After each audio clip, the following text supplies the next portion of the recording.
Dear students, I am Mohammad Asif, Pak Girijan college के त्वसल से आपसे मुखातिब हूँ। आज हम स्टार्ट कर रहे हैं फर्स्ट ईयर बायोलॉजी में चैप्टर नंबर 4 बायोमोलिक्यूल्स।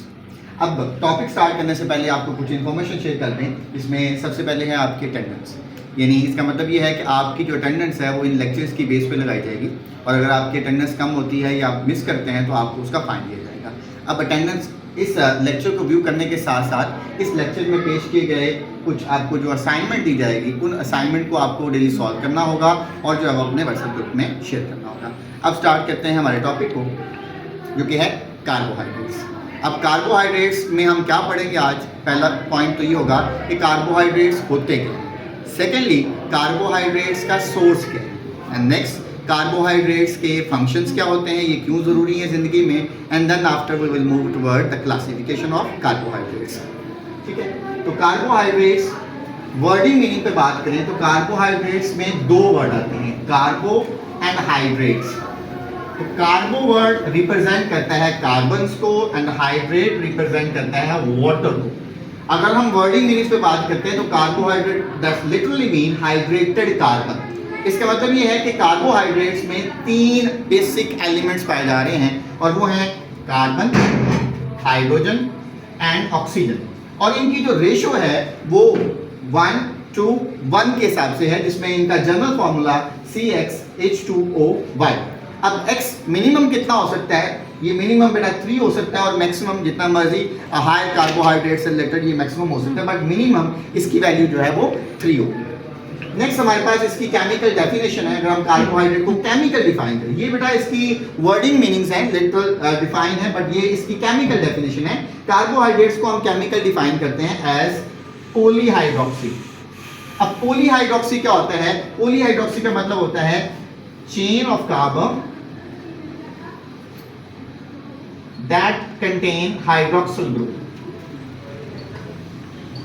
ठीक है, पॉलीहाइड्रोक्सी मीन कार्बन की एक लंबी चेन है जिसके साथ क्या लगे होंगे? हाइड्रोक्सिल ग्रुप लगेंगे, बट इसके साथ एक और चीज भी हो सकती है, दैट द फंक्शनल ग्रुप या तो वो एल्डिहाइड ग्रुप होगा या फिर वो कीटोन होगा। आगे हम देखेंगे कि एल्डिहाइड्स क्या होते हैं, कीटोन्स क्या होते हैं, बट अभी आपने समझना है कि कार्बोहाइड्रेट्स को हम डिफाइन करते हैं as polyhydroxy mean chain of carbon that have a hydroxyl group, और उसके साथ या फिर हमारे पास एल्डिहाइड फंक्शनल ग्रुप के तौर पर अटैच हो सकता है या कीटोन ग्रुप अटैच हो सकता है, या इसके इससे बने हुए डिफरेंट कॉम्प्लेक्स कंपाउंड भी होते हैं जिनको हम पढ़ेंगे आगे पॉलीसैकेराइड के अंदर। Next part of the definition ये है कि अगर हम इन कार्बोहाइड्रेट्स की हाइड्रोलिसिस करते हैं, हाइड्रोलिसिस भी आपने पढ़ा है, ब्रेक डाउन यूजिंग वाटर, यानी वाटर को यूज करके किसी भी मैक्रोमोलिक्यूल को अगर हम तोड़ते हैं तो दैट वुड बी हाइड्रोलिसिस। तो हाइड्रोलिसिस करते हैं अगर हम कार्बोहाइड्रेट्स की, तो हमें आउटपुट में जो है वही चीजें मिलेगी जिनसे इनको मिलाया गया था, बनाया गया था, पॉलीहाइड्रोक्सी एंड देन एल्डिहाइड और कीटोन सबयूनिट्स।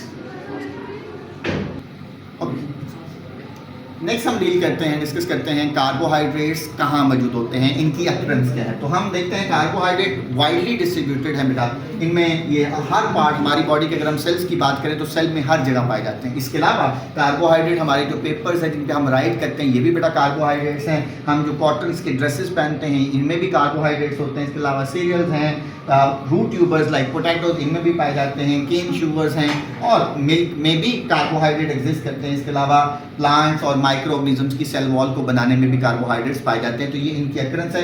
नेक्स्ट अब हम देखते हैं कार्बोहाइड्रेट्स का सोर्स क्या है। तो जितने भी कार्बोहाइड्रेट जिस भी फॉर्म में इस प्लेनेट पे एग्जिस्ट करते हैं उन तमाम कार्बोहाइड्रेट्स का जो सोर्स डायरेक्टली या इनडायरेक्टली वो क्या है? वो ग्रीन प्लांट्स हैं। ठीक है, अब ग्रीन प्लांट कार्बोहाइड्रेट का सोर्स किस तरह है? क्योंकि ग्रीन प्लांट के बारे में हम जानते हैं कि ये क्या परफॉर्म करते हैं? They perform photosynthesis. तो तमाम carbohydrates are the primary product of the photosynthesis. Photosynthesis क्या होती है आपको याद होगा, आप बता सकते हैं। चलिए मैं रिमाइंड करवा देता हूँ। फोटोसिंथेसिस एक ऐसा प्रोसेस होता है जिसमें कार्बन डाइऑक्साइड और वाटर मॉलिक्यूल्स को क्या किया जाता है? मिलाया जाता है, रिएक्ट होते हैं। रिएक्ट कहाँ होते हैं? In the presence of light और in the presence of chlorophyll. जब ये रिएक्ट करते हैं तो ये क्या बनाते हैं? एक ग्लूकोज मॉलिक्यूल बनाते हैं और साथ में बाय प्रोडक्ट में ऑक्सीजन रिलीज होती है, and we know glucose is carbohydrates. ठीक है, ये basic building block of the all carbohydrates है जो प्लांट्स प्रोड्यूस कर रहे हैं। ठीक है, इससे बाद में जो है वो सेलुलोज या अदर स्टार्च या ग्लाइकोजन जो है वो बाद में बनाए जा सकते हैं। तो जो सोर्स तमाम कार्बोहाइड्रेट्स का वो क्या है? ग्रीन प्लांट्स हैं। नेक्स्ट अब कार्बोहाइड्रेट्स के फंक्शंस क्या हैं, ये क्या करते हैं, इनका रोल क्या है। तो सबसे प्राइमरी रोल कार्बोहाइड्रेट्स का फॉर द एनिमल ये क्या है, ये दोनों तरह से रोल प्ले कर सकते हैं, स्ट्रक्चरल भी और फंक्शनल भी। फंक्शनल रोल क्या है कि ये हमारे लिए क्या है, सोर्स ऑफ एनर्जी है। द बेसिक जो function of the carbohydrate is a source of energy, यानी हमने अपनी डेली लाइफ में जो खाना खाते हैं जिसमें कार्बोहाइड्रेट्स हम ज़्यादातर इंटेक करते हैं, शुगर रोटी की फॉर्म में, चावलों की शक्ल में जो हम कार्बोहाइड्रेट इंटेक करते हैं, इनको हम अपनी बॉडी में मेटाबोलाइज करते हैं, और जब हम इनको मेटाबोलाइज करते हैं थ्रू सेलुलर रेस्पिरेशन तो हमें एनर्जी मिलती है। दैट्स व्हाई हम इनको कहते हैं कि they are the source of energy. इसके अलावा कार्बोहाइड्रेट का कुछ स्ट्रक्चरल रोल है। स्ट्रक्चरल रोल से मतलब ये है कि ये डिफरेंट पार्ट्स ऑफ सेल बना सकते हैं, ये हमारी बॉडी के डिफरेंट स्ट्रक्चर्स बना सकते हैं। वो कौन से स्ट्रक्चर्स हैं? इनमें सबसे पहले जो है वो स्ट्रक्चर है सेल वॉल। ये सेल वॉल का अहम कंपोनेंट है। जैसे प्लांट की सेल वॉल है जिसमें केमिकल एग्जिस्ट करता है सेलुलोज, तो सेलुलोज क्या है? It's a carbohydrate. ऐसे बेटा फंगस की जो बेटा सेल वॉल है उसमें केमिकल एग्जिस्ट करता है, दैट इज अ काइटन, और काइटन केमिकली भी क्या है? कार्बोहाइड्रेट है। And so on. हमारे पास जो माइक्रो ऑर्गेनिज्म है इनमें हेट्रोपोलीसेकेराइड है, पेप्टिडोग्लाइकन, यानी इसमें दो केमिकल कंपाउंड्स हैं, एक पेप्टाइड्स हैं और glycan again represent the chain of the sugars. ठीक है, इस तरह से एग्जिस्ट करते हैं। इसके अलावा कार्बोहाइड्रेट्स का एक और भी फंक्शन होता है कि ये हमारे कंजुगेटेड मॉलिक्यूल बनाते हैं। कंजुगेटेड मॉलिक्यूल्स के बारे में बेटा आप ऑलरेडी पढ़ चुके हैं, फिर से रिमाइंड करवा देता हूं। जब डिफरेंट कैटेगरीज के मॉलिक्यूल्स कंबाइन करते हैं तो उनके रिजल्ट में जो मॉलिक्यूल्स बनते हैं उन्हें हम कंजुगेटेड मॉलिक्यूल्स कहते हैं। इनके एग्जांपल्स देखें तो अगर कार्बोहाइड्रेट बेटा प्रोटीन के साथ कंबाइन कर जाएं, carbohydrates one category of molecule and the proteins are the another, जब ये दोनों जुड़ जाते हैं, कंबाइन करते हैं तो एक नया नोवल मॉलिक्यूल बनता है जिसे हम ग्लाइकोप्रोटीन कहते हैं। That is an example of conjugated molecule. इसी तरह से अगर कार्बोहाइड्रेट बेटा कनेक्ट करते हैं, बॉन्ड बना लें विद लिपिड, तो ये क्या बनाते हैं? ग्लाइकोलिपिड्स। ठीक है, ग्लाइकोप्रोटीन बन रहे हैं, ग्लाइकोलिपिड बन रहे हैं। इनका क्या फायदा है, ये कहाँ यूज होते हैं? तो ग्लाइकोप्रोटीन्स और glycolipids are very essential because ये हमारे सेल का एक्स्ट्रा सेलुलर मैट्रिक्स बनाते हैं। एक्स्ट्रा सेलुलर मैट्रिक्स हमारे सेल्स की रिकग्निशन के लिए बहुत ज़रूरी होता है, जिसमें सेल्स एक दूसरे सेल्स को पहचानते हैं, या किसी भी रिसेप्टर मॉलिक्यूल जो होता है वो किसी भी इनकमिंग जो लिगेंड मॉलिक्यूल होता है उसके साथ बाइंड करते हैं। ओके, नेक्स्ट बेटा हमारे पास जो है, अब जो अभी तक आपने पढ़ा है उससे रिलेटेड कुछ आपको असाइनमेंट क्वेश्चंस हैं जो आपने at the end of the lecture जो सॉल्व करके इसको सबमिट करना है। तो पहला आपका क्वेश्चन ये है कि आपने सोर्सेज और फंक्शन ऑफ कार्बोहाइड्रेट डिस्क्राइब करने हैं। सेकंड बेटा आपने बताना है कि आपने आज जो डेली चीज़ें खाई हैं, अब तक जो भी कुछ खाया है उसमें कौन सी ऐसी चीज़ें थी जिनमें कार्बोहाइड्रेट पाए जाते हैं, आप जानते हैं, आपको आइडिया है। इसके अलावा बेटा आपने बताना है कि कार्बोहाइड्रेट्स हमें एनर्जी कैसे देते हैं। अभी और भी असाइनमेंट क्वेश्चन ये है, बट अभी के लिए जो अपने टॉपिक पढ़ा है उससे रिलेटेड ये 3 असाइनमेंट क्वेश्चन हैं जिनको आपने सॉल्व करना है और एंड पे ग्रुप में सेंड भी करना है। ओके, मूव करते हैं आगे। नेक्स्ट बेटा हमारे पास है क्लासिफिकेशन ऑफ कार्बोहाइड्रेट्स। कार्बोहाइड्रेट्स के लिए एक और वर्ड भी यूज होता है and that is a saccharide. Carbohydrates को हम सैकराइड भी कहते हैं, और सैकराइड वर्ड ग्रीक लैंग्वेज के वर्ड सैकरॉन से निकला है जिसका मतलब होता है शुगर। बट यहाँ पे हम इस सैकराइड वर्ड यूज करेंगे as a unit of sugar. तो हम इसमें number of unit of sugar की बेस पे कार्बोहाइड्रेट्स को क्लासिफाई कर रहे हैं। इसमें बेटा सबसे पहले हमारे पास आ रही है, ठीक है, मोनोसैकराइड। अब mono representing the number of the unit and saccharides are unit sugar, यानी अगर किसी शुगर में वो एक ही यूनिट पे बेस कर रही होगी तो उन्हें हम मोनोसैकराइड कहेंगे, और अगर उसमें क्या होंगे, चंद फ्यू मॉलिक्यूलर यूनिट्स होंगे तो हम उन्हें ओलिगोसैकराइड कहेंगे, या 2 यूनिट होंगे तो हम उन्हें डाइसैकराइड कहेंगे, और अगर बहुत ज्यादा होंगे तो हम उन्हें क्या कहेंगे? पॉलीसैकराइड्स कहेंगे। ठीक है, अब ये था हमारे पास यहाँ पे क्लासिफिकेशन। अब हम तीनों को 1 बाय 1 डिस्कस करेंगे, बट आज के लेक्चर हमारा प्राइमरीली फोकस करेगा मोनोसैकराइड्स के ऊपर। ठीक है, तो मोनोसैकराइड नाम से ही आपको आइडिया हो रहा है, क्योंकि इसमें क्या है, mono represent the one and saccharide mean unit of the sugar, the monomer, यानी अगर किसी शुगर में सिर्फ एक ही यूनिट है शुगर का तो उन शुगर्स को हम क्या कहते हैं? मोनोसैकराइड्स कहते हैं। ठीक है, अच्छा, मोनोसैकराइड के लिए या मोस्ट ऑफ द जो कार्बोहाइड्रेट्स हैं इनकी पहचान के लिए इनके साथ हम क्या करते हैं? एक सुफिक्स यूज करते हैं और वो होता है ओस। जैसे आप याद करें, ग्लूकोस, ठीक है, सेलुलोस। तो आप देखें तीनों जितने भी अभी और भी एग्जांपल जितनी हम चाहे ऐड कर सकते हैं, सभी के एंड पे क्या आ रहा है? ओस आता है, and ose is a suffix to represent the carbohydrate. ठीक है, अच्छा, अब कार्बोहाइड्रेट्स में जो मोनोसैकराइड है इनकी कैरेक्टरिस्टिक देखें कि जो मोनोसैकराइड इसमें सिर्फ एक ही शुगर का यूनिट है, इनकी प्रॉपर्टीज क्या है, इनकी कैरेक्टरिस्टिक क्या है। तो बेटा इनमें सबसे पहले हम कहते हैं कि ये बहुत ही सादा शुगर है। क्यों? एक यूनिट है, सादा ही होंगी, सादा है। इसके साथ बेटा इनका जायका टेस्ट बहुत ही स्वीट होता है, बहुत मीठी होती है। इसके साथ बेटा ये इजीली सॉल्युबल इन वाटर होते हैं, पानी में जैसे ही हम डालें ये हल हो जाती हैं, ठीक है। और हम इनको जो है वो क्या कर सकते हैं, मजीद हाइड्रोलाइज नहीं कर सकते। क्यों? क्योंकि ये ऑलरेडी सिंपल है। अब सिंपल को मजीद सिंपल शुगर में हम नहीं तोड़ सकते। हाँ, इनको ब्रेक डाउन कर सकते हैं एरोबिकली, एनारोबिकली, बट उसमें सिंपल शुगर नहीं बनेगी। वो आपके CO2 बन सकता है, वाटर बन सकता है, लैक्टिक एसिड प्रोड्यूस हो सकता है, काइल अल्कोहल्स बन सकते हैं, बट वो सिंपल शुगर्स नहीं होंगी। तो इसलिए हमने लिखा कि कार्बोहाइड्रेट्स में जो मोनोसैकेराइड है इनको आप मजीद सिंपल शुगर में हाइड्रोलाइज नहीं कर सकते। अनदर थिंग कि तमाम जो मोनोसैकेराइड्स होती हैं इन्हें हम क्या कहते हैं, दे आर रिड्यूसिंग शुगर्स, यानी ये दूसरे किसी भी कंपाउंड्स की रिडक्शन कर सकते हैं, ठीक है बेटा जी। अच्छा,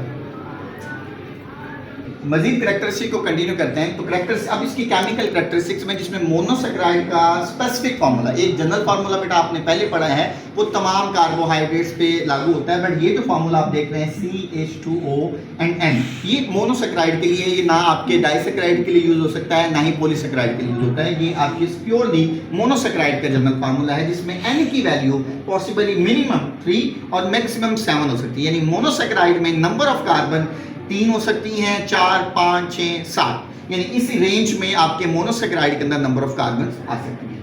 नेक्स्ट अगर बेटा हम देखें तो अब केमिकली अगर हम देखें तो मोनोसैकेराइड में जितनी भी कार्बन होंगी, जितनी भी कहता है वो 3 कार्बन, फॉर अज्यूम कर ले हम N की वैल्यू 3 रख लेते हैं, उसमें 3 कार्बन है, तो हम कह रहे हैं कि all carbon atom except 1 have a hydroxyl group, यानी 3 में से एक को छोड़कर बाकी जो कार्बन होंगी उन सब के साथ क्या लगा होगा, हाइड्रोक्सिल ग्रुप लगा होगा। अब जो कार्बन हमने छोड़ दी बेटा वो क्या हो सकती है, वो कार्बन हिस्सा होगी या तो एल्डिहाइड ग्रुप का या फिर कीटोन का। दोनों नहीं हो सकते, दोनों में से कोई एक हो सकता है। एल्डिहाइड फंक्शनल ग्रुप के तौर पर इस्तेमाल हो सकता है या ketone group as a functional group के तौर पर इस्तेमाल होता है, ठीक है। अच्छा बेटा, नेक्स्ट हमारे पास क्या है, एल्डोज शुगर और कीटोज। अब फंक्शनल ग्रुप की बेस पे कि कौन सा फंक्शनल ग्रुप है उसकी बेस पे हमने शुगर्स को भी नाम दे दिए हैं। यानी अगर किसी शुगर में एल्डिहाइड फंक्शनल ग्रुप है, CHO फंक्शनल ग्रुप एग्जिस्ट करता है, तो उस शुगर को हम एल्डो शुगर या एल्डोजिस कहते हैं। जिसकी एग्जांपल्स अगर हम देखें तो ग्लिसरॉल्डिहाइड बेटा ये 3 कार्बन वाली है, और ग्लूकोज जो है ये हमारी क्या है, एल्डो शुगर। यानी इन दोनों में जो फंक्शनल ग्रुप है वो क्या है, आपका एल्डिहाइड। ऐसे बेटा अगर किसी शुगर में, किसी मोनोसैकेराइड में ketone as a functional group use होगा तो उन्हें हम क्या कहेंगे, उन्हें कहा जाता है कीटो शुगर या कीटोसिस कहा जाता है। यानी ऐसी शुगर जिसमें क्या पाया जा रहा है, कीटोन फंक्शनल ग्रुप कहा जाता है। और कीटोन फंक्शनल ग्रुप की पहचान C डबल बॉन्ड O होती है, ठीक है। अब इसकी एग्जांपल्स क्या है बेटा, इसकी डाइहाइड्रोक्सी एसीटोन और फ्रुक्टोज है, जिनके फॉर्मूलेस भी बेटा आप देख सकते हैं। यहाँ पे ये बेटा आप देख रहे हैं कि ये आपके पास ग्लिसरॉल्डिहाइड है, 3 कार्बन वाली शुगर है, 1, 2 एंड 3, और इसमें ये जो आप देख रहे हैं C डबल बॉन्ड OH, ये आपका एल्डिहाइड ग्रुप है। तो इसमें एल्डिहाइड फंक्शनल ग्रुप मौजूद है, तो शुगर का नाम क्या होगा, इसे हम एल्डोज या एल्डो शुगर या एल्डोस भी कह सकते हैं। बट अगर हम यहाँ पे देखें तो आप देख सकते हैं कि इस 3 कार्बन वाली शुगर में कौन सा फंक्शन ग्रुप पाया जा रहा है, दैट इज कीटोन। तो इसे हम क्या कहेंगे, कीटो शुगर कहेंगे, जिसका नाम है डाइहाइड्रोक्सी एसीटोन। ओके बेटा, अब हम डिस्कस करते हैं मोनोसैकेराइड में, क्योंकि हमने देखा है इसका स्ट्रक्चर क्या होता है, इसकी एल्डोसिस और कीटोसिस की बात कर चुके हैं। अब हम बात करते हैं क्लासिफिकेशन ऑफ मोनोसैकेराइड्स की। अब क्लासिफिकेशन में मोनोसैकेराइड को फर्दर क्लासिफाई किया है according to number of carbon. तो उसमें अगर किसी शुगर में 3 कार्बन है तो उसे हम क्या कहते हैं, ट्राइओस कहते हैं। Try representing the number of carbon and ओस हम जानते हैं ये किसको सुफिक्स का है, ये शुगर का है। तो 3 कार्बन है तो ट्राइओस, जिसका फॉर्मूला C3H6O3। ऐसे ही अब इस शुगर में पॉसिबली एल्डिहाइड फंक्शनल ग्रुप भी एग्जिस्ट कर सकता है या कीटोन भी। तो अगर एल्डिहाइड होगा तो उसका नाम होगा ग्लिसरॉल्डिहाइड, और अगर कीटोन ग्रुप प्रेजेंट है तो उसका नाम होगा डाइहाइड्रोक्सी एसीटोन। अब ये जो शुगर्स हैं जिसे हम 3 कार्बन वाली शुगर ट्राइओसिस कह रहे हैं, इनका रोल क्या है बेटा, तो ये कहाँ पे पाई जाती हैं, ये कंपाउंड इंटरमीडिएट्स है बेटा फोटोसिंथेसिस के भी और रेस्पिरेशन के भी। इसको आप बायोएनर्जेटिक्स चैप्टर के अंदर जो है वो एक्सपीरियंस करेंगे कि जब हम वहाँ पे फोटोसिंथेसिस या रेस्पिरेशन का फिनोमेना डिस्कस करेंगे तो वहाँ पे आपको आइडिया होगा कि क्या रोल प्ले कर रहे हैं ग्लिसरॉल्डिहाइड और डाइहाइड्रोक्सी एसीटोन।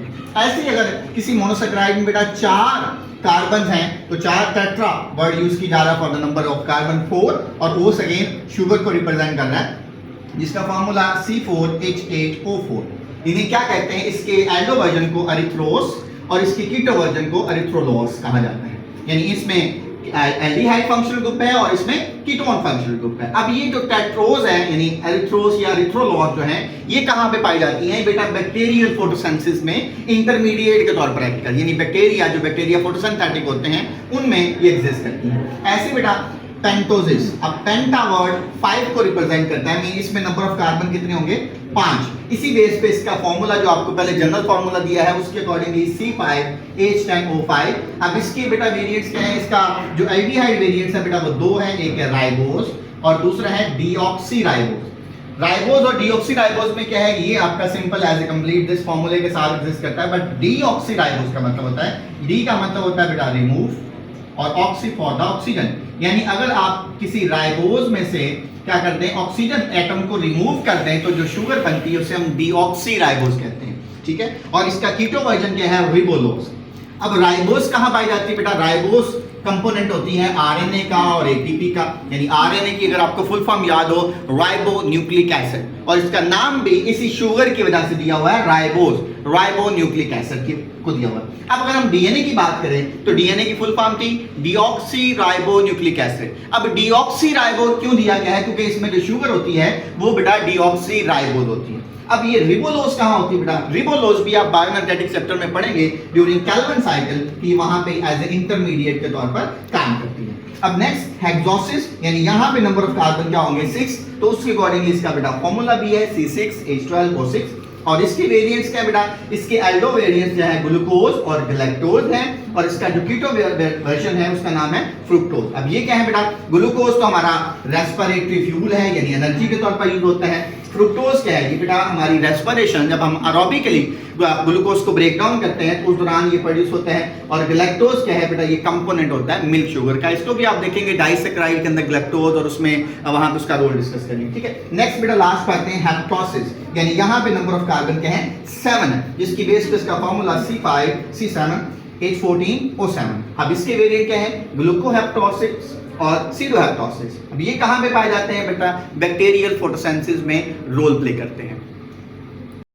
अच्छा बेटा नेक्स्ट अब हमारे पास जो अभी हमने डिस्कस किया है इससे रिलेटेड अगेन आपके लिए हमने जो है वो कुछ असाइनमेंट क्वेश्चन जो है वो मेंशन किए हैं। इसमें सबसे पहला बेटा आपने ड्रॉ करना है open chain structure of pentose और हेक्सोस का, यानी 5 कार्बन वाली शुगर का आप जानते हैं इसमें जो फार्मूला होगा वो C5H10O5 होगा और हेक्सोस में C6H12O6 होगा। तो इन दोनों को आपने जो आपको हमने बताया है कि आप किस तरह से ड्रॉ कर सकते हैं। आप क्या कर सकते हैं? 5 कार्बन हैं, उसमें से एक कार्बन को छोड़कर बाकी सबके साथ हाइड्रोक्सल और हाइड्रोजन लगाने हैं। जो रिमेनिंग कार्बन होगा उसको आपने क्या करना है? आपने या तो एल्डिहाइड का हिस्सा बना देना है या उसको अपने कीटोन ग्रुप में ऐड कर देना है। नेक्स्ट जो क्वेश्चन है बेटा आपके लिए वो है कि रिड्यूसिंग शुगर्स क्या होते हैं, ठीक है। और ये मोनोसैकेराइड को ही रिड्यूसिंग शुगर क्यों कहते हैं ये हमने पढ़ा है, तो ये आपने आंसर करना है असाइनमेंट के अंदर, ओके। नेक्स्ट बेटा हम मूव करते हैं, एक और क्वेश्चन भी है the molecular formula of deoxyribose. Ribose का फार्मूला तो आपके सामने है C5H10O5, बट डीऑक्सीराइबोज का मॉलिक्यूलर फार्मूला क्या होगा ये भी आपके असाइनमेंट में मेंशन किया जाएगा, ठीक है बेटा। तो आज के लिए इतना ही, इंशाल्लाह नेक्स्ट मिलते हैं अगले टॉपिक के साथ। टिल दैट अल्लाह हाफिज़।